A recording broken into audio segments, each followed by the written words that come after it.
I want to see if we can look around the corner for just a second into the future in this whole area of the compliance burdens in healthcare. We're clearly moving to the next level of the digitization of the industry. We've put electronic health records in hospitals and physician practices, and now that data is starting to flow outside the walls. We're connecting it with HIEs. It's going into patient registries. It's moving literally all over the place. With your fraud and abuse hat on, what are the next set of risks? What are the next set of issues that we haven't thought about in the last several years, but now that we're in a new world, this stuff always moves around, right? What's coming? What's the next thing that ought to be on the radar of a physician practice? Well, recognizing the environment you're in is going to be cross-checked.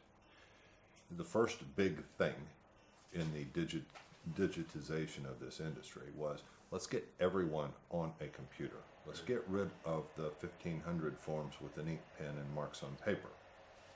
We've done that. The second big thing is, let's get them all talking to each other.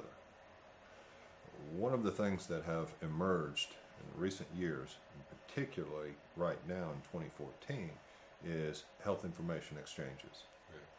So you've got medical records existing in multiple providers within a state, now being aggregated into a secure cloud.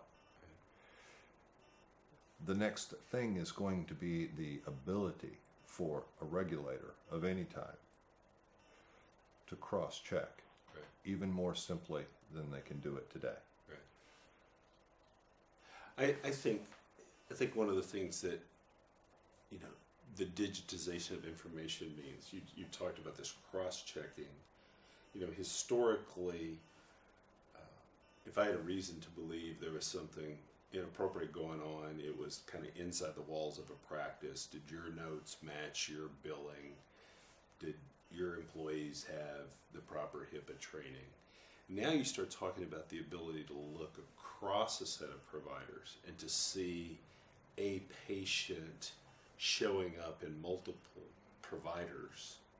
And all of a sudden, a new form of irregularity could show up that historically we were just never able to see. Correct. Across providers. Right. As well as within a situation where you have multiple providers and one patient. The classic example being, you go in for surgery, you have a facility fee, you may have an implant fee to a third-party vendor, you have an anesthesiologist, you have a surgeon. The anesthesiologist is paid typically by time. Is the time consistent with the type of surgery that the surgeon billed? Is that consistent with the number of screws that were billed? Is that consistent with the inventory that the hospital has? And is it consistent with the actual overall claims of the hospital itself and how many DRGs it's submitting? So historically, that would have been an impractical exercise. Theoretically. But now, Conceivable, that's not hard to say. That surgery normally takes that long. Oh, wait, that anesthesiologist billed an hour more. And I see that I have 10 of these on this guy. Today. Today. The math doesn't work. The computer will tell the regulator where to go look.